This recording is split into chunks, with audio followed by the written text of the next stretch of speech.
Después de Bohemian Rhapsody, ¿cuál fue su mejor obra? We Will Rock You, One Vision, Innuendo, I Want It All, We Are the Champions o The Show Must Go On.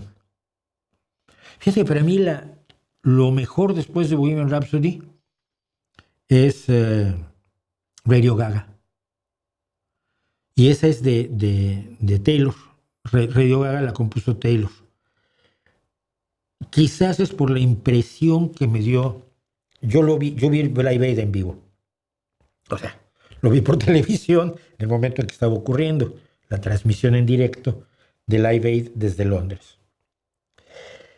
En el momento en que dice Freddie Mercury, Radio Gaga, y los 100 y tantos mil personas que están en el estadio de Wembley, todos aplauden al mismo tiempo, dije, eso es el poder de la música.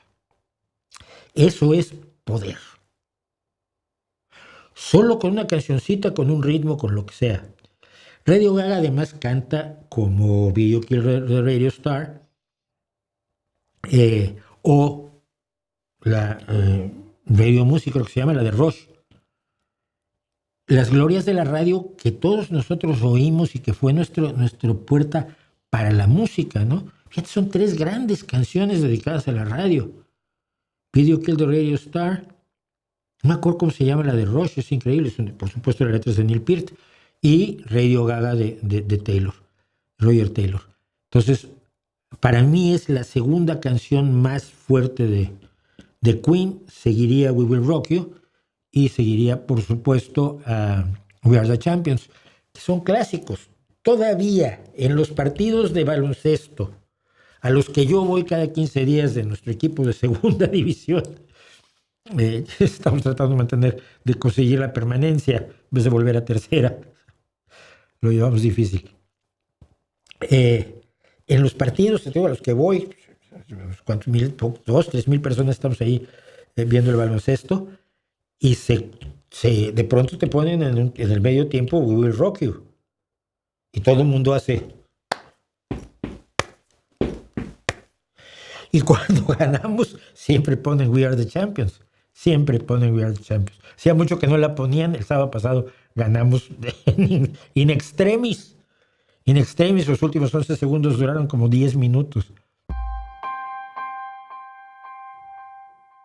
¿Te ha llegado alguna noticia sobre lo canadiense Angine de Poitrine? ¿Angine de Poitrine? Sí.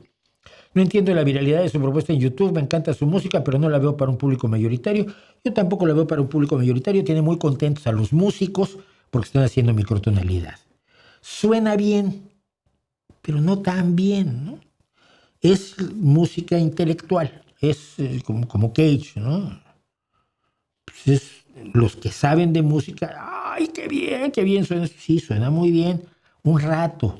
No creo que sea una tendencia musical. A ver con qué salen, porque hay un juego detrás de Angine de Poitrine que creo que hay que esperar a que se desarrolle.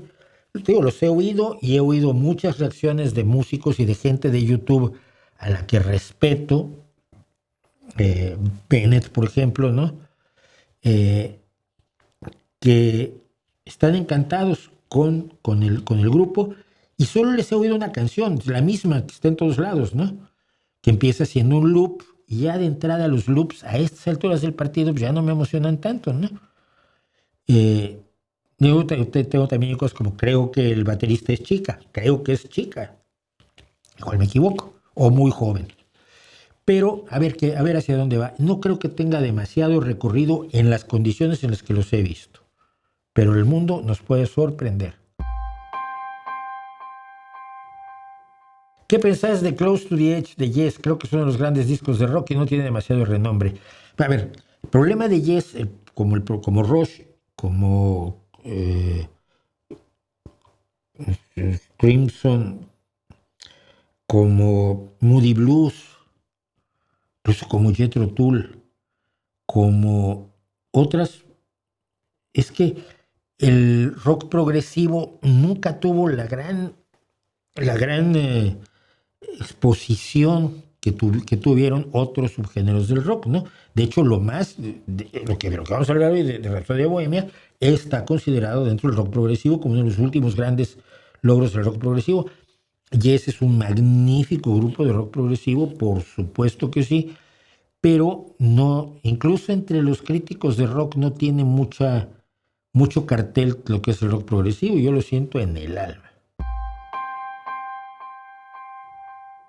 Hablábamos de King Crimson precisamente, dice Jorge Asensio, que hables de alguna canción de King Crimson o de Emerson, Lake and Palmer. Estamos hablando otra vez de bandas de rock progresivo de primer nivel. Emerson, Lake and Palmer, su versión por ejemplo, de la fanfarria para el hombre común de Copland. ¿Es de Copland? Sí, creo que sí. Aparece de lo mejor pero de lo mejor que hay. Y hay un video de ellos haciendo la fanfarria para el hombre común en un estadio vacío, que es extraordinario.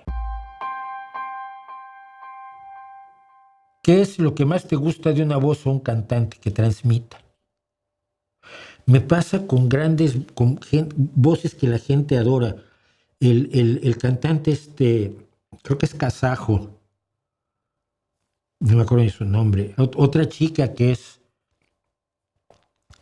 a todo el mundo le impresiona muchísimo su voz, pero cantan lo que les pongan enfrente. Les da igual, lo que ellos quieren es cantar, pero no me transmiten nada. Janis Joplin,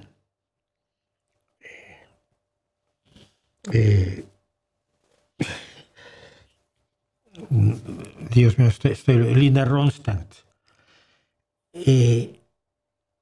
Aretha Franklin, te transmiten, te hacen sentir lo que están sintiendo y están sintiendo lo que están cantando. No es solo tengo notas muy bonitas y, ay, mira, tengo un rango de aquí de 3 octavas que voy a recorrer, voy a demostrar que tengo una voz preciosa. La tienes. Pero a mí no me dice nada. Lo que más me gusta es la capacidad de transmitir a través de la dinámica, de la emoción, incluso de la distorsión en la voz, ¿no?